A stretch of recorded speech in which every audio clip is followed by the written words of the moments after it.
presidency may be the hairiest thing since Janelle Monáe's Merkin, he's actually accomplished one thing.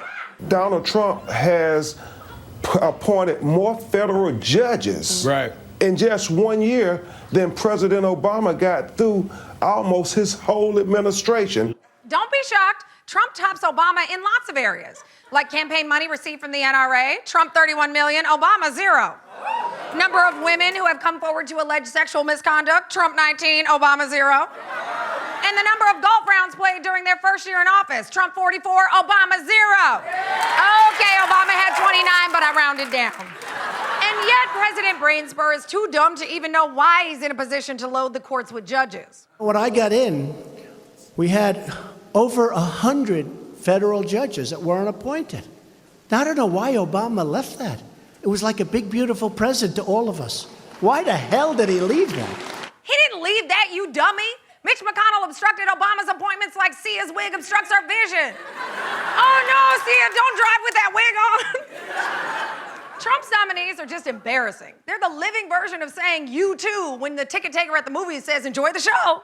They are the least diverse, the least qualified, and the most extreme judicial nominations in modern American history, who have compared abortion to slavery, who have said that transgender children are Satan's plan, who have pledged their full loyalty to the NRA. Satan's plan? Pledge loyalty to the NRA? Well, that explains this judge.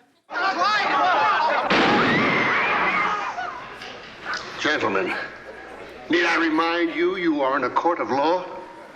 And just yesterday, Trump judicial pick Wendy Vitter proved that when it comes to her head and her ass, they are not separate, but they are equal.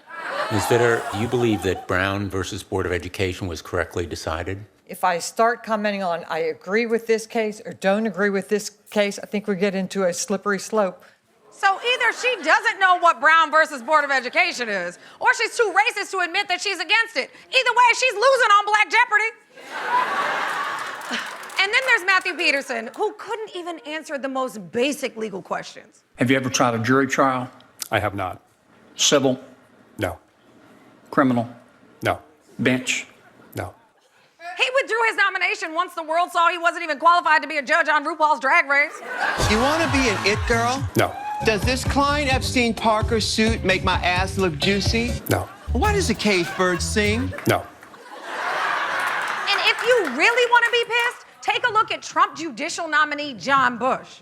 He blogged under a fake name, disparaging LGBT rights and citing alt-right media reports about conspiracy theories and false information.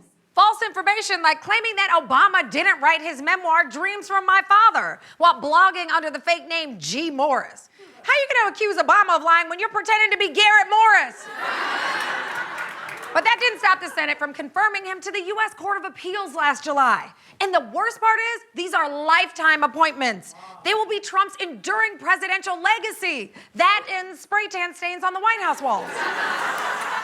But I have a judge pick who I know Trump will love. She's everything he admires. She's on TV, she's a celebrity, plus she's everything we want. She's qualified for the job, she's a Black woman, and best of all, she's here right now. All rise for the Honorable Judge Mablean.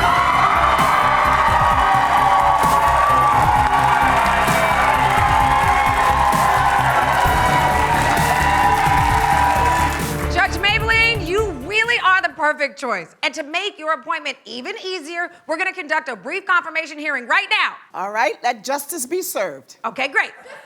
Just a few questions. Are you a Black woman? The last time I checked, I was. Sustained. Have you ever blogged under a fake name?